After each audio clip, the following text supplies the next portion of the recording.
siang, kami dari kelompok 4, 3 AKSB Grup C, ingin mempresentasikan tentang final project praktikum oleokimia 2, modul 1, dengan judul proses esterifikasi dan transesterifikasi. Sebelumnya, izinkan kami memperkenalkan diri terlebih dahulu.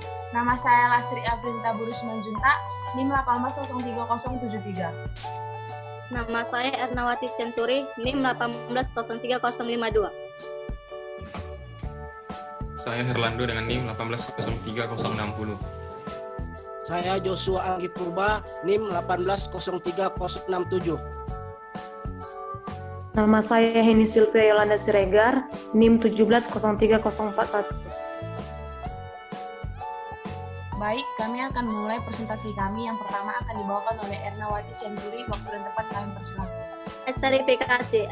Reaksi esterifikasi merupakan reaksi antara asam karboksilat dan alkohol membentuk ester dengan mengkonversi asam lemak bebas yang terkandung di dalam trigliserida menjadi metil ester. Dan hasil samping dari reaksi ini terbentuk air. Hasil samping berupa air dapat diatasi dengan menggunakan metanol berlebih. Air yang terbentuk akan larut dalam metanol dan tidak menghambat proses reaksi. Dan ada juga reaksi esterifikasi ini merupakan reaksi antara asam karboksilat dengan alkohol yang menghasilkan ester. Reaksi ini pada umumnya menggunakan asam organik seperti H2SO4. Reaksi esterifikasi ini pada umumnya dapat menyebabkan korosi. Untuk menghambat maka digunakan katalis JR4 atau zeolit lita beta. Reaksi esterifikasi dapat dilihat dari ini sebagai berikut, yaitu asam lemak direaksikan dengan alkohol menghasilkan ester dan air. Contoh reaksi ini adalah antara asam asetat dan etanol yang membentuk etil asetat, yang dimana dapat mekanismenya reaksi esterifikasi, banyak reaksi aldehid dan keton. Esterifikasi asam karboksilat berlangsung melalui serangkaian tahap protonasi dan deprotonasi. Transesterifikasi. Transesterifikasi merupakan metode yang saat ini paling umum digunakan untuk memproduksi biodiesel dari minyak nabati. Pada dasarnya, proses transesterifikasi ini bertujuan untuk mengubah atau tri-di-mono gliserida yang mendominasi komposisi minyak kelapa sawit dan berviskositas tinggi menjadi metil ester asam lemak, di mana metanol atau etanol menggantikan gliseril. Katalis yang digunakan pada proses transesterifikasi adalah basa atau alkil.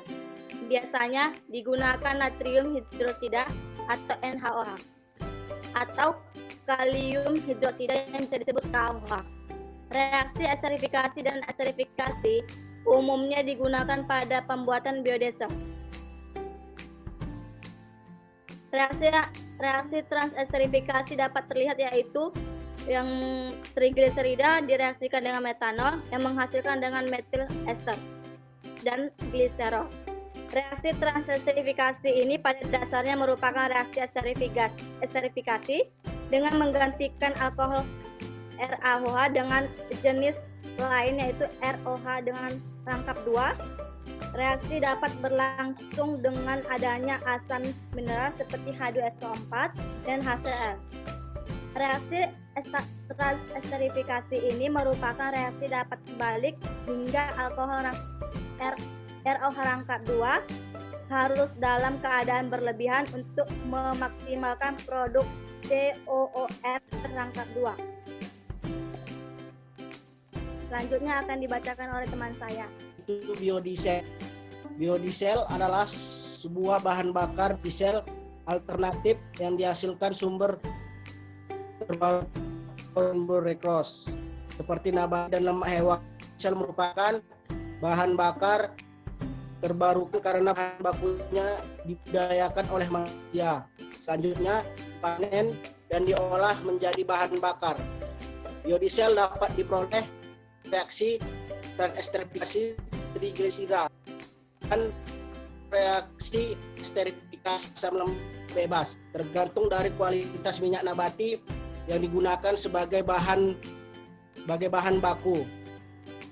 Di sini juga dapat menggantikannya dalam banyak kasus.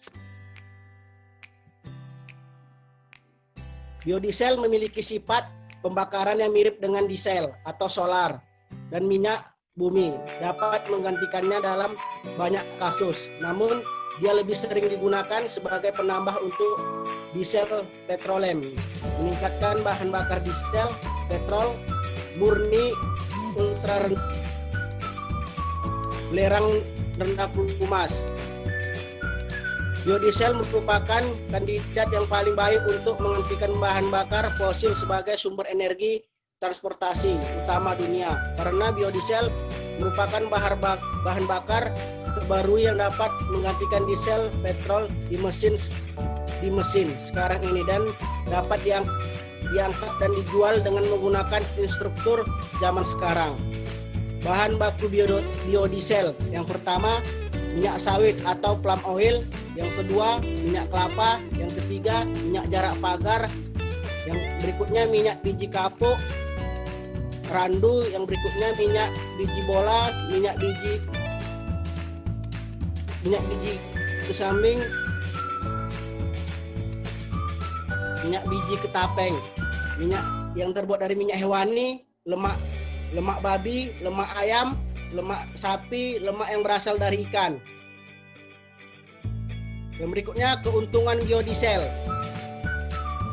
termasuk bahan bakar yang dapat diperbaharui, tidak memerlukan modifikasi mesin diesel yang telah ada, tidak mempengaruhi efek rumah kaca karena siklus karbon yang terlibat pendek, kandungan energi yang hampir sama dengan kandungan energi petrolem diesel, memiliki flash point yang tinggi yaitu sekitar 200 cc, dan yang terakhir penggunaan biodiesel dapat memperpanjang usia mesin diesel karena memberikan lubrikasi lebih daripada bahan bakar petrolem. Selanjutnya itu proses pembuatan biodiesel dengan reaksi transesterifikasi, di mana pada proses kali ini digunakan minyak kelapa atau PCO, di mana alat yang digunakan yang pertama yaitu gelas ukur, beaker glass, corong pisah, spatula, Erlenmeyer, neraca digital, statik dan klem, kaca arloji, magnetic stirrer, termometer, dan oven. Sedangkan bahan yang digunakan yaitu minyak kelapa atau PCO, metanol, KAH pellet, dan aquarius panas.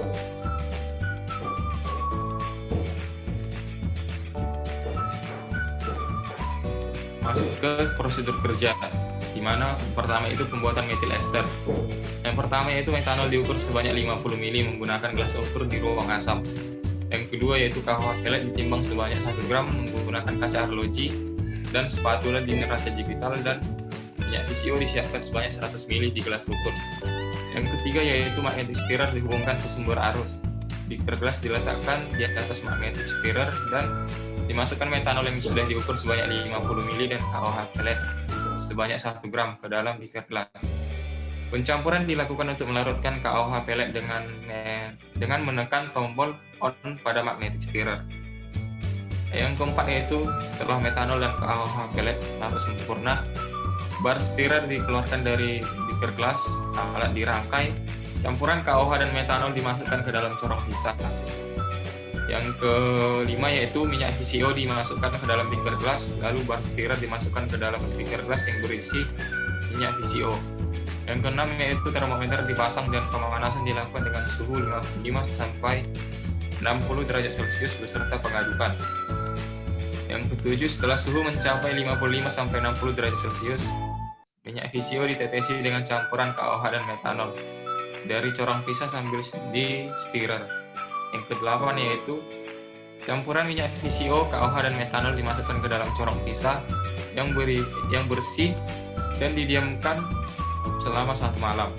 Dan yang terakhir, campuran akan terbentuk 2 lapisan, di mana lapisan atas yaitu metil ester dan lapisan bawah yaitu sabun, gliserol, dan sisa-sisa metanol yang tidak bereaksi. Dalam proses ini, lapisan bawah dibuang dan lapisan atas dilakukan pencucian. Selanjutnya itu pencucian metil ester. Yang pertama yaitu aquarius panas sebanyak 100 ml. Dimasukkan ke dalam corong pisah dan metil ester yang dihasilkan. Dilakukan pencucian dan menggocok corong pisah Dan yang terakhir didiam. Dan yang ketiga, proses selanjutnya diamkan sehingga terbentuk 3 lapisan. Mana terbentuk lapisan tengah, yaitu lapisan kedua, lapisan bawah, yaitu lapisan ketiga dibuang, dan lapisan pertama atau lapisan atas disisakan. Lapisan yang pertama atau lapisan atas adalah metil ester sebenarnya. Setelah pencucian dilakukan sebanyak 3 kali, metil ester ditampung di beker gelas yang bersih. Selanjutnya itu proses pengeringan metil ester, di mana metil ester dimasukkan ke dalam oven dengan suhu 110-115 derajat Celcius untuk menguapkan kadar airnya selama 1 malam. Setelah di oven selama 1 malam, metil ester dikeluarkan dan dihitung rendemen yang didapatkan. Di mana rumus yang digunakan untuk menghitung rendemen yaitu persen rendemen sama dengan volume metil ester per volume sampel dikali 100%. Selanjutnya, faktor-faktor yang mempengaruhi esterifikasi dan transesterifikasi. Yang pertama, waktu reaksi. Semakin lama waktu reaksi, maka kemungkinan kontak antara zat semakin besar, sehingga akan menghasilkan konversi yang besar. Kedua, pengadukan. Pengadukan akan menambah frekuensi tumbukan antara molekul zat bereaksi dengan zat yang bereaksi, sehingga mempercepat reaksi, dan reaksi terjadi sempurna. Ketiga, katalisator. Katalisator berfungsi untuk mengurangi tenaga aktivasi pada suatu reaksi, sehingga pada suhu tertentu, harga konstan kecepatan reaksi semakin besar. Keempat, suhu reaksi. Semakin tinggi suhu yang dioperasikan, maka semakin banyak konversi yang dihasilkan. Suhu optimum yaitu 55-60 derajat Celcius. Selanjutnya, standar mutu biodiesel. Yang pertama itu parameter massa jenis pada 40 derajat Celcius, satuannya kilogram per meter kubik, nilainya 850-890. Yang kedua, viskositas kinematik pada 40 derajat Celcius, satuannya milimeter kuadrat per sekon atau CST, nilainya 2,3-6,0. Parameter angka setana, satuan yang tidak ada, nilai minimal 51. Parameter titik nyala atau mangkok tertutup, satuannya derajat Celcius, nilainya minimal 100. Parameter titik kabut, satuan yang derajat Celcius, nilainya maksimal 18. Parameter korosi lempeng tembaga, 3 jam pada 50 derajat Celcius, satuannya tidak ada, nilai maksimal nomor 3. Parameter residu karbon, dalam contoh asli atau dalam 10% ampas distilasi, satuannya persen atau massa, nilainya maksimal 0,05, maksimal 0,30. Parameter air dan sedimen, satuannya persen volume, nilainya maksimal 0,05. Kemudian parameter temperatur distilasi 90%, satuannya derajat Celcius, nilainya maksimal 360. Parameter abu tersulfatkan, satuannya persen massa, nilainya maksimal 0,02. Parameter belerang, satuannya ppmm atau miligram per kilogram, nilainya maksimal 100. Parameter fosfor, satuannya ppmm atau miligram per kilogram, nilainya maksimal 10. Parameter angka asam, satuannya miligram KOH per gram, nilainya maksimal 0,8. Parameter gliserol bebas, satuannya persen massa, nilainya maksimal 0,02. Parameter gliserol total, satuannya persen massa, nilainya maksimal 0,24. Parameter kadar ester alkil, satuannya persen massa, nilainya minimal 96,5. Parameter angka iodium, satuannya persen massa, nilainya maksimal 115. Parameter uji Halpern, satuannya tidak ada, nilai negatif. Catatan dapat diuji terpisah dengan ketentuan kandungan sedimen maksimum 0,01% volume. Sekian presentasi kami dari kelompok 4. Jika ada salah kata kami mohon maaf dan selamat